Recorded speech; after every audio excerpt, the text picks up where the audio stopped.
आज हम बात करेंगे एक ऐसी खबर के बारे में जो न केवल चौंकाने वाली है बल्कि भारत पाकिस्तान के तनाव को एक नए स्तर पर ले जाती है। जेल में बंद कुख्यात गैंगस्टर लॉरेंस बिश्नोई ने पाकिस्तान को खुलेआम धमकी दी है और इस धमकी ने सोशल मीडिया से लेकर अंतर्राष्ट्रीय चर्चाओं तक हलचल मचा दी है। आखिर क्या है ये धमकी और क्यों हो रही है इसकी इतनी चर्चा? आइए इस सनसनीखेज खबर को विस्तार में समझते हैं। 30 अप्रैल 2025 को लॉरेंस बिश्नोई गैंग ने एक बयान जारी किया जिसमें उन्होंने पाकिस्तान को सीधे निशाना बनाया। बिश्नोई ने कहा, तुमने हमारे निर्दोष लोगों को मारा है, अब हम पाकिस्तान में घुसकर एक ऐसे शख्स को मारेंगे जो 1 लाख लोगों के बराबर होगा। यह धमकी जम्मू और कश्मीर के पहलगाम में 22 अप्रैल 2025 को हुए आतंकी हमले के जवाब में आई, जिसमें 26 लोग मारे गए थे।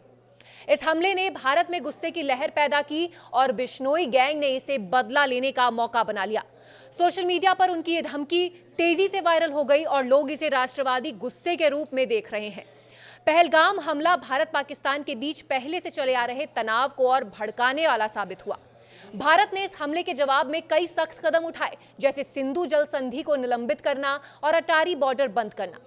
इस बीच पाकिस्तान के सूचना मंत्री के बयान ने आग में घी डालने का काम किया, जिसमें उन्होंने दावा किया कि भारत 24 से 36 घंटों में सैन्य कार्रवाई कर सकता है। ऐसे में बिश्नोई की धमकी ने इस तनाव को और नाटकीय बना दिया। लोग अब सवाल उठा रहे हैं कि क्या एक जेल में बंद गैंगस्टर वाकई ऐसी धमकी को अंजाम दे सकता है या ये सिर्फ सुर्खियां बटोरने की चाल है। लॉरेंस बिश्नोई कोई साधारण अपराधी नहीं है, वो एक ऐसा नाम है जो भारत के अंडरवर्ल्ड के दहशत का पर्याय बन चुका है। पंजाब के फाजिल्का में जन्मा बिश्नोई वर्तमान में गुजरात की साबरमती जेल में बंद है, लेकिन उसका गैंग देश विदेश में सक्रिय है। सलमान खान को धमकी देने से लेकर सिद्धू मूसेवाला की हत्या और बाबा सिद्दीकी के मर्डर तक बिश्नोई गैंग कई हाई प्रोफाइल मामलों में शामिल रहा है। हाल ही में उसका गैंग पाकिस्तान में गैंगस्टर शहबाज भट्टी के साथ भी जुड़ा, जिसके साथ बिश्नोई की वीडियो कॉल वायरल हुई थी। ये धमकी उसी नेटवर्क का हिस्सा मानी जा रही है। बिश्नोई की इस धमकी ने न केवल भारत में बल्कि पाकिस्तान में भी हलचल मचा दी है। सोशल मीडिया पर कुछ लोग बिश्नोई को राष्ट्रवादी योद्धा कह रहे हैं, जबकि अन्य इसे गैर जिम्मेदाराना और खतरनाक बयानबाजी मानते हैं।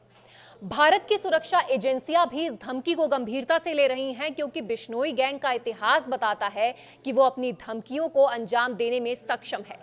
दूसरी ओर पाकिस्तान ने इस धमकी पर अभी तक कोई आधिकारिक बयान नहीं दिया है, लेकिन वहां की मीडिया में इसकी खूब चर्चा हो रही है। क्या बिश्नोई की यह धमकी वाकई राष्ट्रवाद से प्रेरित है या इसके पीछे कोई और मकसद है? कुछ विश्लेषकों का मानना है कि बिश्नोई गैंग इस धमकी के जरिए अपनी ताकत दिखाना चाहता है और भारत में अपनी छवि को राष्ट्रवादी के रूप में पेश करना चाहता है। दूसरी ओर कुछ लोग कह रहे हैं कि इसे पाकिस्तान की खुफिया एजेंसी ISI के साथ उनके कथित संबंधों से जोड़कर देख रहे हैं। यह भी संभव है कि यह धमकी भारत पाकिस्तान तनाव को और भड़काने की साजिश का हिस्सा हो। सवाल यह है कि जेल में बैठा एक गैंगस्टर इतने बड़े स्तर पर धमकी कैसे दे सकता है? क्या उसके पास वाकई इतना बड़ा नेटवर्क है या ये सब सुर्खियां बटोरने का खेल है? ये धमकी भारत पाकिस्तान के रिश्तों को और जटिल बना सकती है। अगर बिश्नोई गैंग कोई कार्रवाई करता है तो ये दोनों देशों के बीच युद्ध जैसा हालात पैदा कर सकता है। भारत की सरकार सुरक्षा एजेंसियों के लिए ये एक बड़ी चुनौती है, क्योंकि बिश्नोई जैसे अपराधी जेल से भी अपने गैंग को चला रहे हैं। दूसरी ओर पाकिस्तान को भी इस धमकी को गंभीरता से लेना चाहिए, क्योंकि बिश्नोई गैंग का अंतर्राष्ट्रीय नेटवर्क पहले भी कई बार कार्रवाई कर चुका है। इस बीच आम जनता के बीच डर और उत्सुकता दोनों बढ़ रही है। लोग जानना चाहते हैं कि आखिर इस धमकी का अंजाम क्या होगा।